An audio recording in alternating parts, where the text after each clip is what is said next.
Okay. नमस्कार. भगवद्गीतेच्या विवरणामध्ये सर्वांचं स्वागत आहे. आज आपण भगवद्गीतेचा दुसरा अध्याय बघतो आहोत. सो स्लाइड शेअर्स करते. आपण मागच्या वेळेला 10 सूत्र बघितली होती पहिल्या अध्यायाची.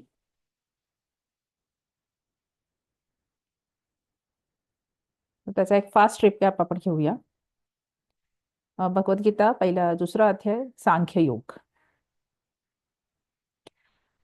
संजय म्हणतो आहे धृतराष्ट्रांना की म्हणजे पहिल्या अध्यायात वर्णन केलेलं आहे की अशा प्रकारे श्रीकृष्ण त्या विशद अवस्था प्राप्त झालेल्या अर्जुनाला पुढील प्रश्न तो विचारतो आहे. कुठला प्रश्न? की तुला अशा प्रकारचं अकीर्तिकारक जे आर्यांना शोभणार नाही अशा प्रकारचं तू हे हृदय दौर्बल्य किंवा अशा प्रकारचं शंका कुशंका तुझ्या मनात आता का उपस्थित होत आहेत? तू हे क्लैब्य किंवा ही नपुंसकता तुझ्यावर शोभत नाही. तू हे हृदय दौर्बल्य सोडून दे आणि युद्धाला सज्ज हो. हे म्हटल्यानंतर अर्जुन म्हणतो आहे की अर्जुन अतिशय दुःखित अंतकरणाने अश्रुपूर्ण नयनाने म्हणतो आहे की माझ्यासमोर पूजनीय असे भीष्म द्रोणासारखे रथी महारथी आहेत. त्यांना मी कसा काय बाणांनी वर्षाव करू किंवा त्यांच्याशी मी कसा लढू? यांच्याशी लढण्यापेक्षा किंवा यांना न मारता मला भिक्षा मागणे हे सुद्धा मला श्रेयस्कर वाटतं आहे. त्यामुळे अशा प्रकारच्या गुरुजनांच्या रक्तांनी माखलेलं राज्य मी भोगून किंवा अशा प्रकारचे भोग मी कसं काय भोगू शकतो?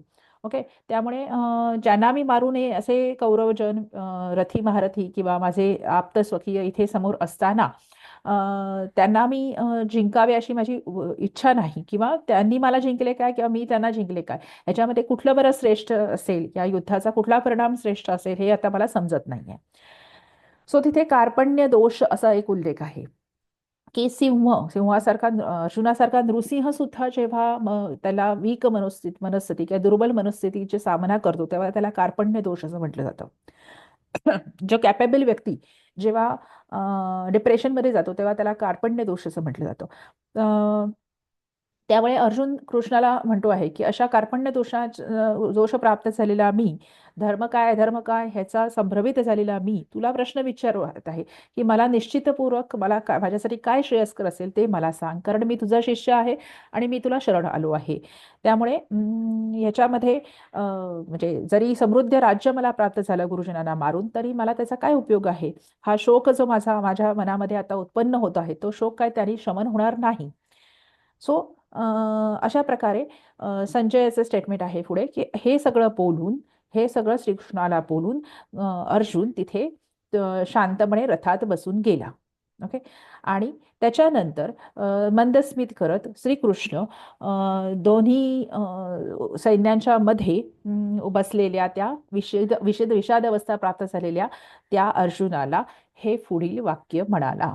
आता इथून ऍक्च्युली गीता सुरू होते भगवद्गीतेच्या दुसऱ्या अध्यायापासून. So we will start that today. थोडंसं मोठं करते. सो इथून भगवद्गीतेचा उपदेश कृष्ण अर्जुनाला द्यायला सुरुवात करतो. ओके. प्रथमतः तो सार्कॅस्टिक स्टेटमेंट पास करतो की सार्कॅझम ऑफ कृष्ण. कृष्ण काय म्हणतो आहे? श्री भगवान उवाच अशोचान अन्वशोचस्त्वं प्रज्ञावादांश भाषसे गतासून गतासूश्च नानुशोचन्ति पंडिताः. आता दुसऱ्या अध्यायातले बहुतेक जे श्लोक आहेत ते पाठ करण्यासारखे आहेत. अखंड दुसरा अध्याय पाठ केला तरी हरकत नाही, पण मधले मधले तर पाठ करावेतच. भगवान काय म्हणत आहेत? श्रीकृष्ण काय म्हणतो की सारख्या उपहासात्मक स्टेटमेंट तो पास करतो की अशोचान न अन्वशोच त्वं. अशोचान शोचान इति शुच धातूचा ण्यत प्रत्यय आहे कर्मणी. तद्धित कृदंत प्रत्यय आहे. त्यांचं म्हणजे पुल्लिंग प्रथमा द्वितीय बहुवचन म्हणजे ज्यांचा शोक करण्यासारखे नाही अशांना त्वम न अन्वशोच अशांचा तू शोक करू नकोस. अन्वशोच म्हणजे अनुयोग शुच धातूचा लुट लकाराचा मध्यमपुरुष एकवचन आहे. त्यामुळे अशोचान अन्वशोचस्त्वम. अशोचान अन्वशोचमध्ये वर्णमेलन आहे. त्याच्यानंतर अन्वशोच त्वम मध्ये विसर्गस्य सकारादेश. वादांच भाषसे. नकाराचा सकार झालेला आहे, सत्वसंधी आहे आणि त्याचा पुढे श्रुत्व पण झालेला आहे. प्रज्ञावादांच भाषसे. त्वम प्रज्ञावादांच भाषसे, म्हणजे ज्यांचा शोक करू नये अशांचा तू शोक करीत आहेस. हं? किंवा तुझ्याकडून अशा प्रकार अशा ज्यांच्यासाठी शोक करणं उपयोगाचं, ज्या गोष्टीसाठी शोक करायचा नाही आहे त्याच्यासाठी तुझ्याकडून किंवा तू शोक करतो आहेस किंवा केला आहेस. लुटलकार प्रज्ञावादान, आणि तरी सुद्धा म्हणजे प्रज्ञावादान म्हणजे विद्वानांसारखं तू बोलतो आहेस आता सुद्धा.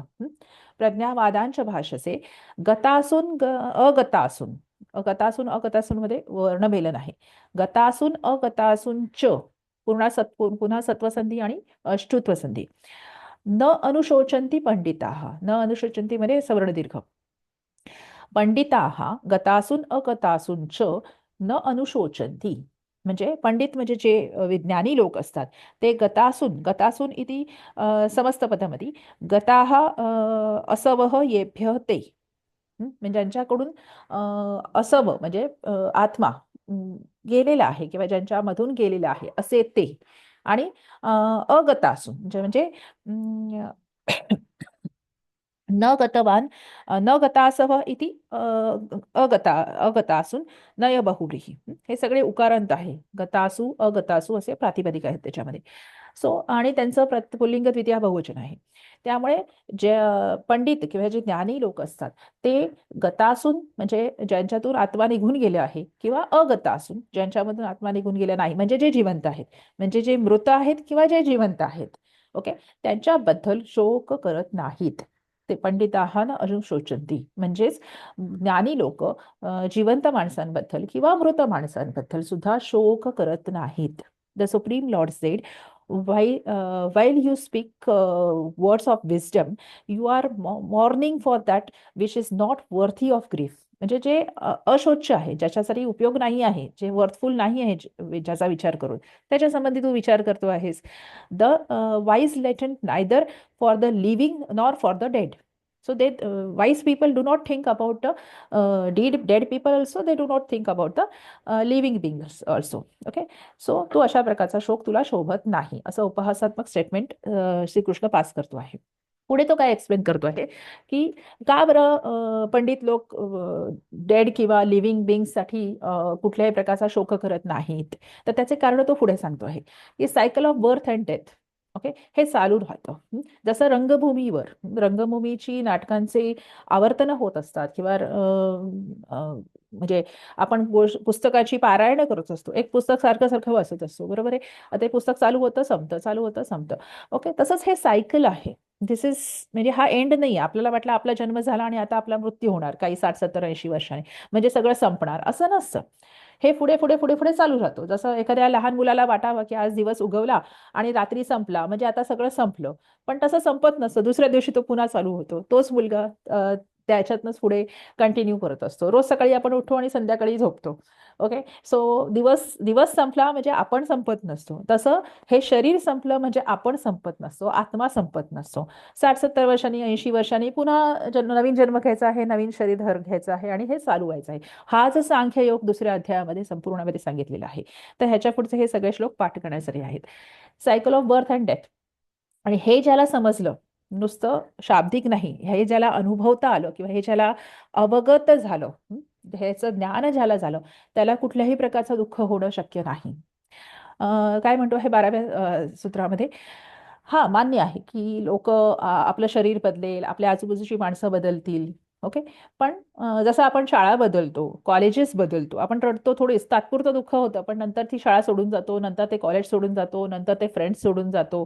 तसंच आहे हे फ्रेंड्स, नातेवाईक, रिलेटिव्स हे आपल्यावर काही काळासाठी असतात, नंतर आपण त्यांचा जर्नी असतो, आपला जर्नी असतो. काही काळासाठी एकत्र आलेली ऋणानुबंधाने बांधलेली ही नाती आहेत. नंतर त्यांचाही नाश होणार नाही आणि आपलाही नाश होणार नाही, ओके.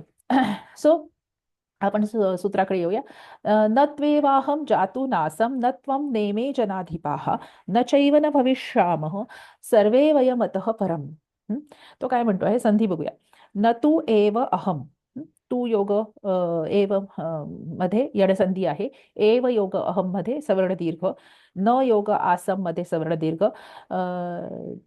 च योग एव मध्ये वृद्धी संधी. हा एवढ्याच आहेत. तो काय म्हणतो आहे, never was there a time when I did not exist, nor you nor all this kings. किंवा all this people, nor in the future shall any of us will cease or cease to be. तो काय म्हणतो आहे, न न जातू, जातू हा शब्द महत्वाचा आहे ह्याच्यामध्ये, की कदाचित न म्हणजे असा कुठलाही काळ नव्हता. जातू अव्यय आहे की असा कुठलाही काळ नव्हता की जिथे न अहम न असम म्हणजे मी नव्हतो असा कुठलाही काळ नव्हता. ना तू त्वम एव म्हणजे तू सुद्धा नव्हतास असा कुठलाही काळ नव्हता. ओके. न इमेज ना अधिपाहा म्हणजे हे सगळी लोक ही जी लोकांचे आदित्य किंवा राजे महाराजे आहेत हे सुद्धा नव्हते असाही कुठला काळ नव्हता. ओके. न च एवम न भविष्याम म्हणजे हे असणार नाहीत असाही कुठला काळ असणार नाही. सर्वे वयम अतः परम म्हणजेच काय तस्मात की सर्व लोक ही असणारच आहेत. तू मी ही सगळी लोक ही कधी नव्हती असं काही असंही नव्हतं, ही होणार नाहीत असंही नाहीत, म्हणजे हे सगळे होणारच आहेत. आधी पण होते, आत्ता आहेत आणि भविष्यात पण राहणारच आहेत. यांच्यापैकी कोणाचाही नाश संभवत नाही. ओके. का बरं संभवत नाही? फक्त त्यांची शरीरं बदलली असतील. म्हणजे आता काल माझ्या फ्रेंडनी येलो रंगाचे कपडे घातले होते.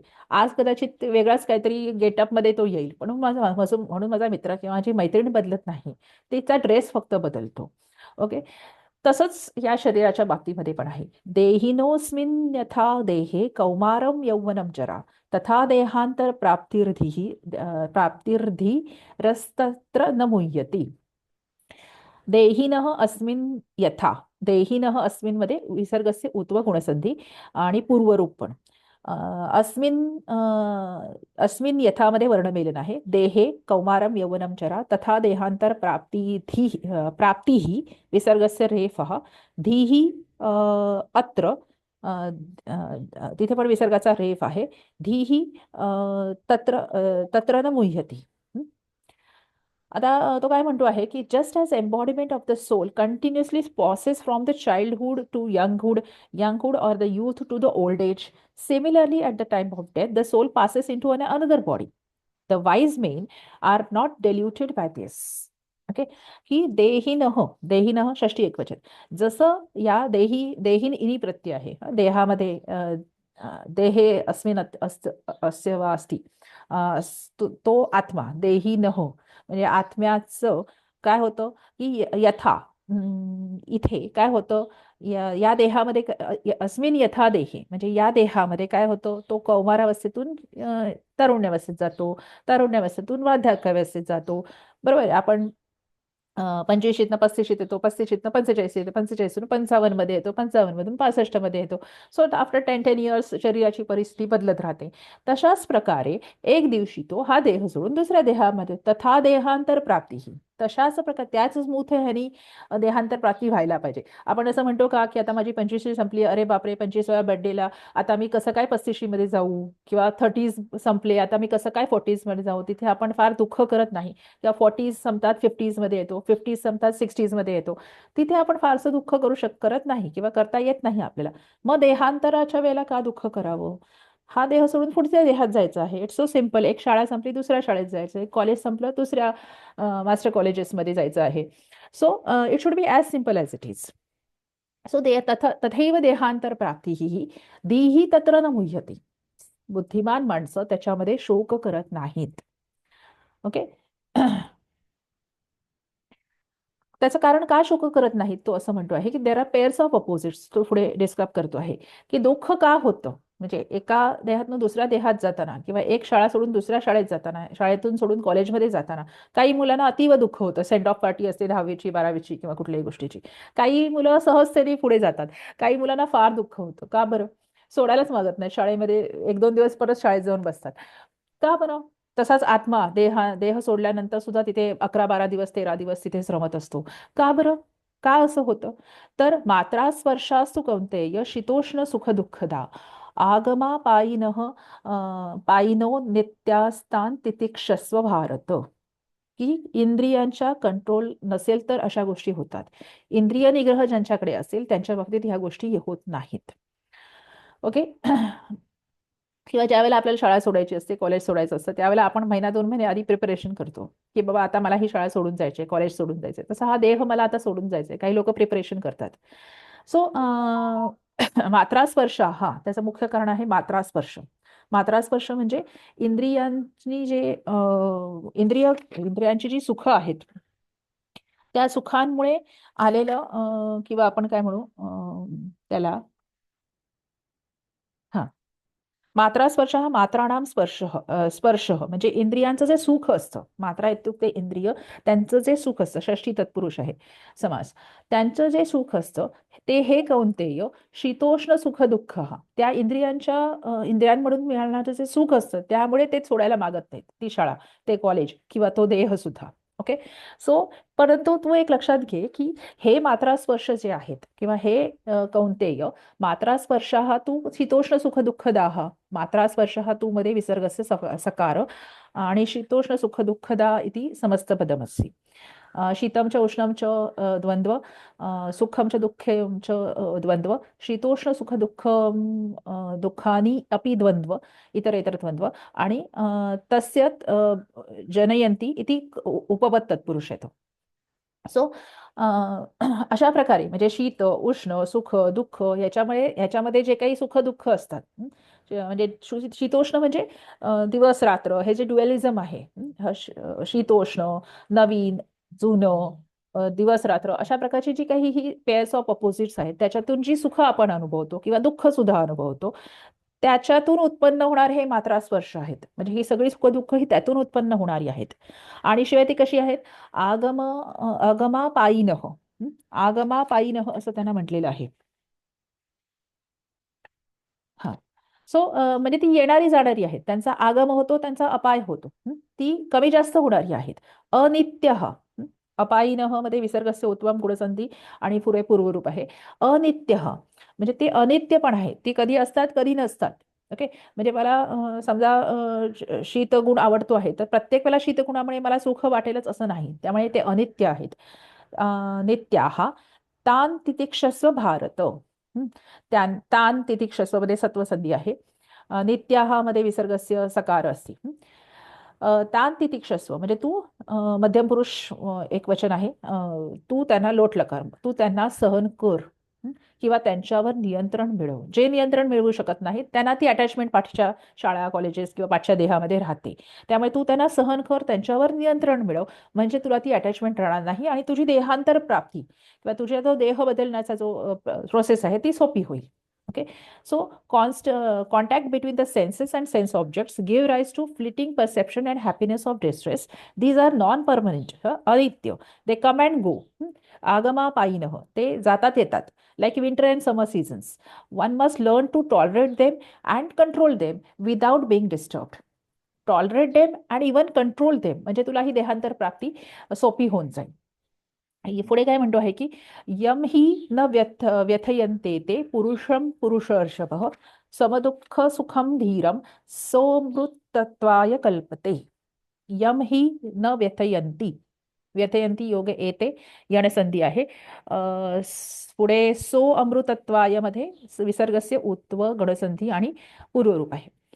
सो तो काय म्हणतो आहे, यम पुरुषम ही न व्यथयंती, हे पुरुषर्षभ, हे अर्जुनाचं संबोधन आहे पुरुषर्षभ, की जो पुरुष यांना किंवा ह्यांच्यामुळे न व्यथयंती, जे व्यथित होत नाहीत, आणि जो कोण व्यथित होत नाही तर समदुःख सुखम म्हणजे ज्याच्यासाठी हे सुख दुःख, हे मात्रा स्पर्श हे समान अवस्थेत प्राप्त झाले आहेत, तर त्याच्यामध्ये कुठल्याही प्रकारचं त्याला त्यांच्यामुळे सुख किंवा दुःख प्राप्त होत नाही असा समसुख दुःखी झालेला मनुष्य हा किंवा धीरवान मनुष्य हा सह अमृतत्वाय कल्पते, त्याला किंवा तो मोक्षासाठी लायक आहे.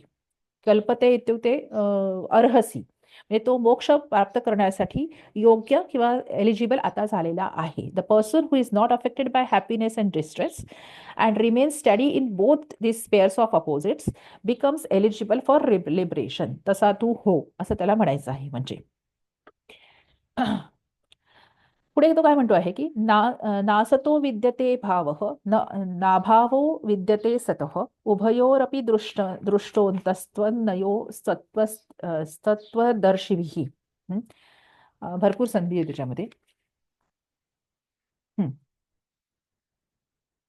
न असत हो, न योग असतमध्ये सवर्ण दीर्घ, असतः योग विद्यते मध्ये उत्व गुणसंधी विसर्गस्य, भावः उत्व गुणसंधी, न अभाव मध्ये सवर्ण दीर्घ, अभावः विद्यते मध्ये उत्व गुणसंधी, त्यानंतर उभयोः अपि मध्ये विसर्गस्य रेफः, दृष्टः मध्ये विसर्गस्य दृष्टः अन्तः मध्ये विसर्गस्य उत्व गुणसंधी पूर्वरूप संधी, अंतः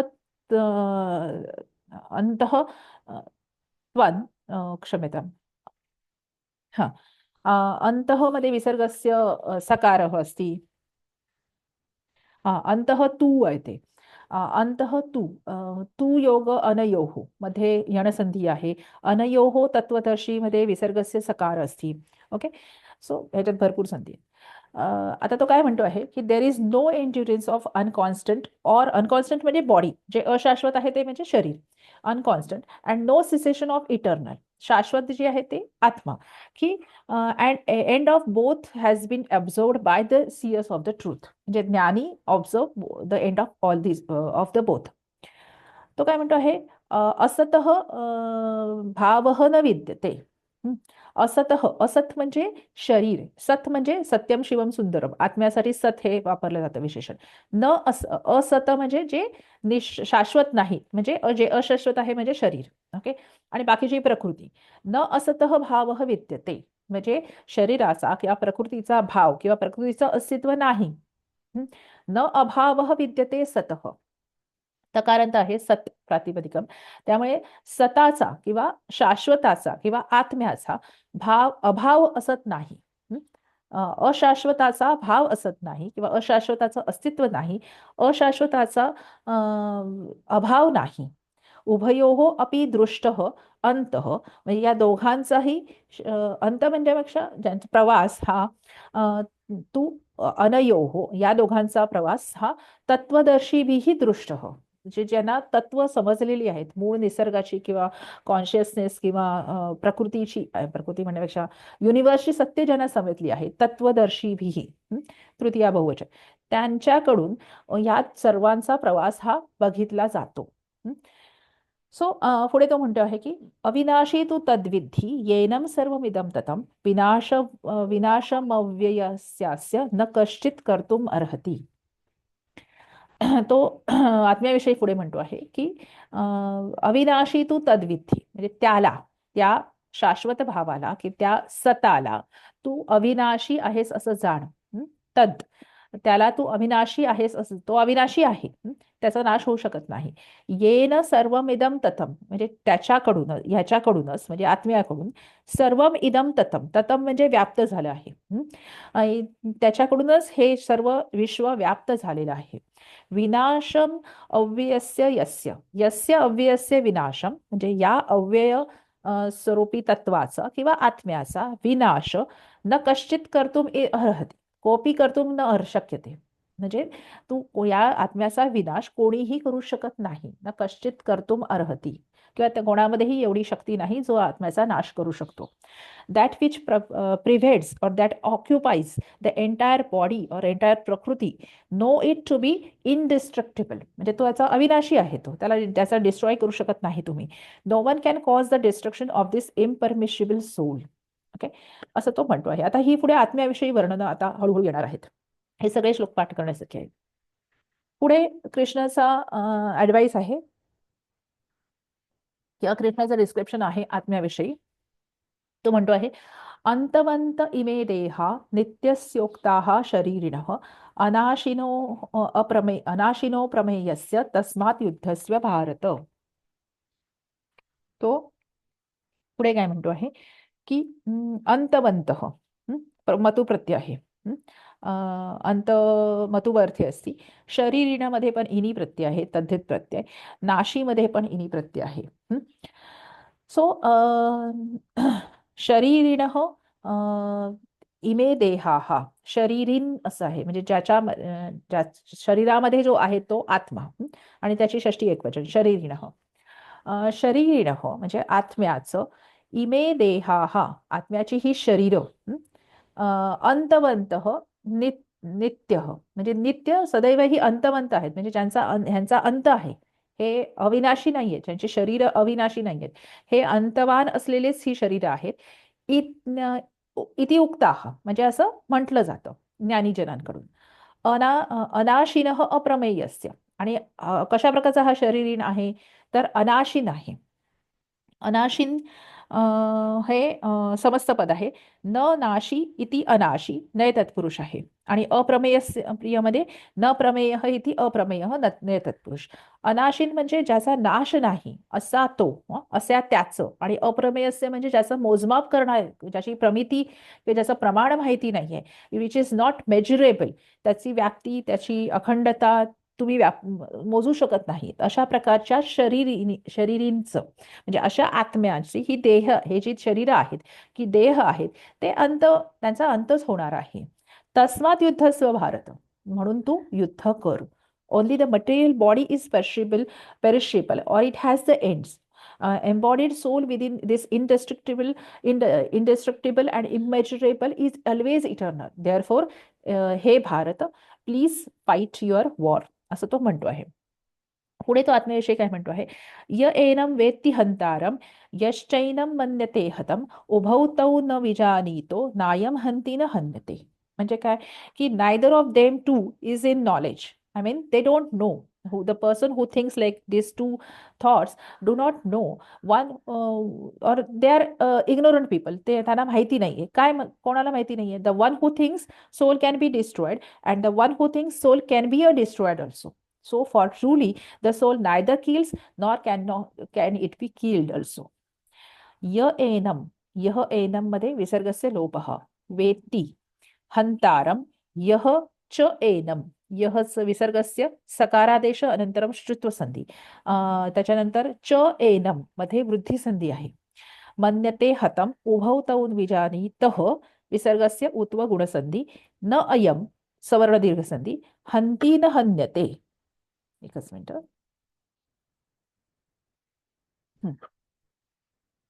तो काय म्हणतो आहे की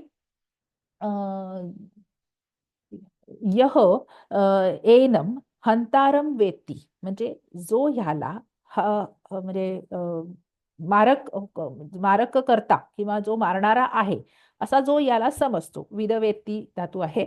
यच एनम मन्यते हतम, हतम प्रत्यय आहे, जो याला मृत आहे असं समजतो. अशी दोन्ही प्रकारची माणसं उभौ तौ न विजानीतः, म्हणजे ही दोन्ही माणसं ना त्याचं विशेष ज्ञान त्या आत्म्याचं विजानीतः इति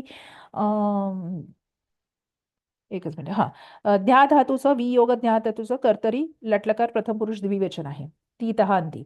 सो अशा दोन्ही प्रकारची लोकांना या आत्म्याचं ज्ञान नाही. न अयम हंती न हन्यते, म्हणजे ह्याचा नाश होऊ शकत नाही किंवा ह्याचा हन्यते कर्मणी प्रत्यय आहे, ह्याचा कोणाकडूनही नाश होत नाही. न अयम हंती म्हणजे हा कोणाचाही नाश करत नाही. आत्मा कोणाचा नाश करत नाही आणि आत्म्याचा पण कोणाकडून नाश होऊ शकत नाही, असं त्याला तिथे म्हणायचं आहे. आणि ज्याला म्हणजे आत्म्याला जे मारक करता किंवा मारणारा आहे असं समजतात किंवा आत्म्याला मृत समजतात, ते दोघांनाही या गोष्टींचं आत्म्याचं ज्ञान नाही. सो आत्म्याचं ज्ञान तो पुढे सांगतो आहे. Dimensions of this reality or this atman, म्हणजे आत्मस्वरूपाविषयी तो सांगतो आहे. हे सगळेचे सगळे श्लोक पाठ करायचे. न जायते म्रियते वा कदाचित नायं भूत्वा भविता वा न भूयः अजो नित्यः शाश्वतो यं पुराणो न हन्यते हन्यमाने शरीरी.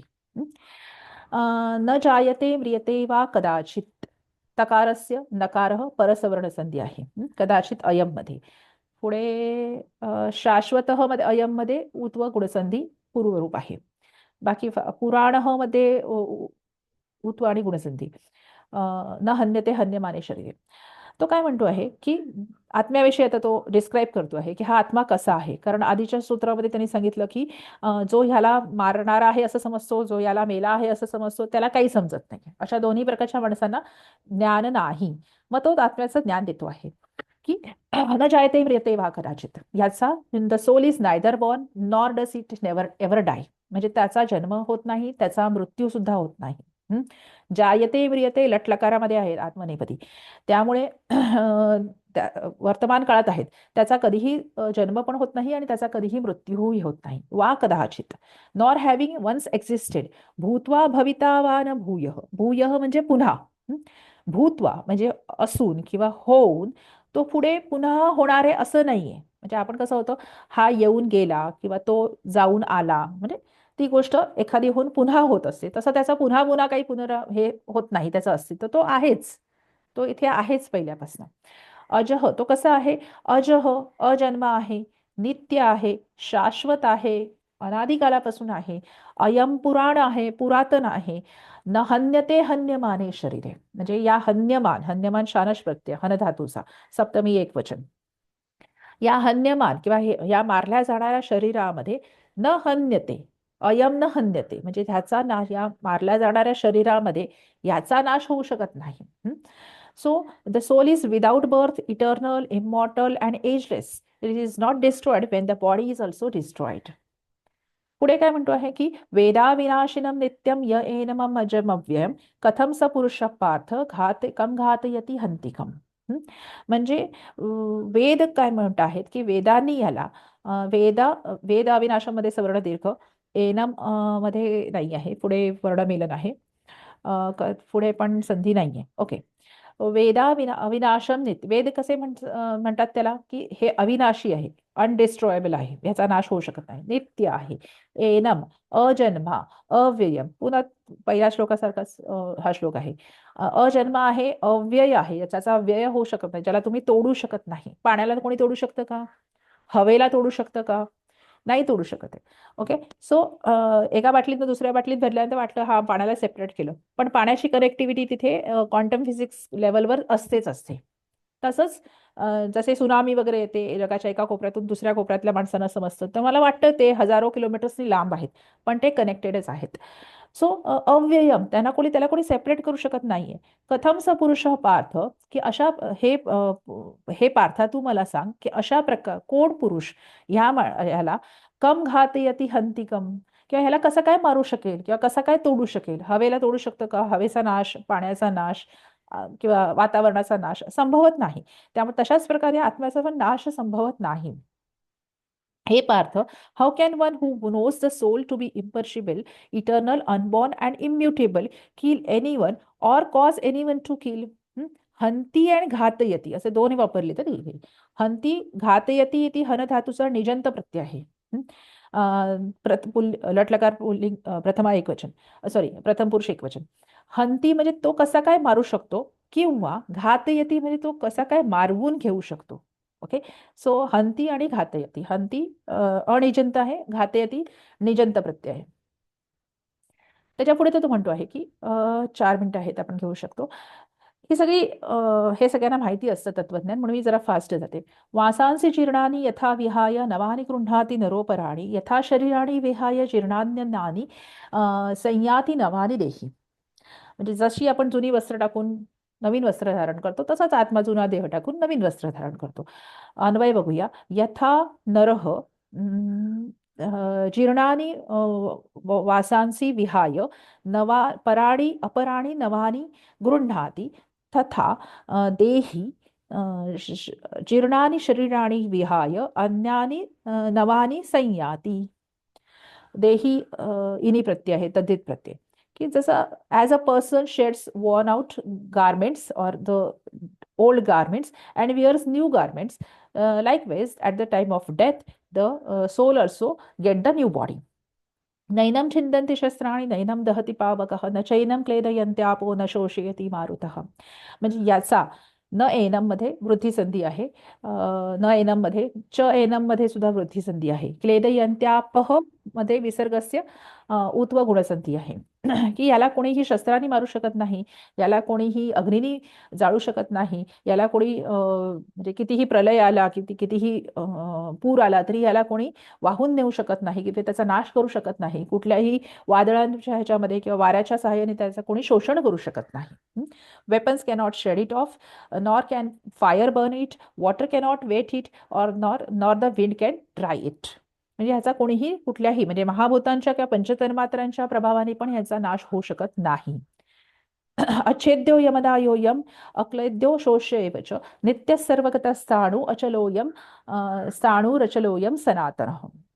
अच्छेद्यः विसर्गस्य उत्वगुणसंधी, अदाह्य विसर्गस्य उत्वगुणसंधी, सगळीकडे उत्वगुणसंधी आहे ना.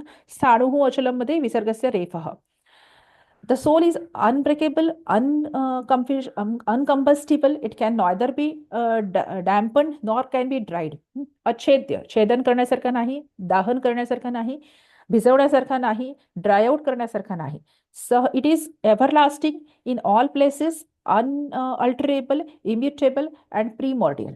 ओके, म्हणजे जो नित्य आहे, सदा सर्वदा आहे, सर्वगत आहे, म्हणजे सगळ्या लिव्हिंग नॉन लिव्हिंग, दगड धोंड्यांपासून वनस्पतींपासून सर्व प्राणी मात्रांमध्ये सर्वगतः, लिव्हिंग नॉन लिव्हिंग, कॉम्प्युटरमध्ये, टेबलमध्ये, चमच्यामध्ये, भांड्यांमध्ये, सगळीकडे आहे. डॉक्टर जगदीशचंद्र बोसांचा एक बरेचसे रिसर्च आहेत की वेसल्समध्ये कसे काय कॉन्शियसनेस असतात.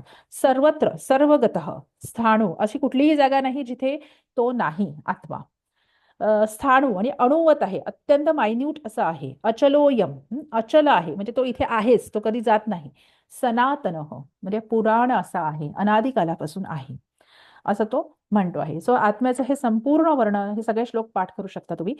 पुढे कृष्ण त्याच्यावर हे आत्म्याचं डायमेन्शन्स वर्णन केल्यानंतर काही हे करतो आहे, म्हणजे काय म्हणू आपण त्याला, ऍडवाइस करतो आहे. ते आपण नंतर बघूया पुढच्या अन्वय, म्हणजे पुढच्या सेशन्समध्ये. तुम्हाला जर हा उपक्रम आवडला असेल तर तुम्ही व्हिडिओला लाईक आणि कमेंट करू शकता. कमेंटने आम्हाला फीडबॅक मिळतो, त्याच्यातून काही इम्प्रूव्हमेंट करू शकतात. So please like and comment on this video. Thank you very much. धन्यवाद. ह्याच्या पुढचे सूत्र आपण पुढच्या व्हिडिओजमध्ये बघू, डिस्कस करू. थँक्यू. धन्यवाद.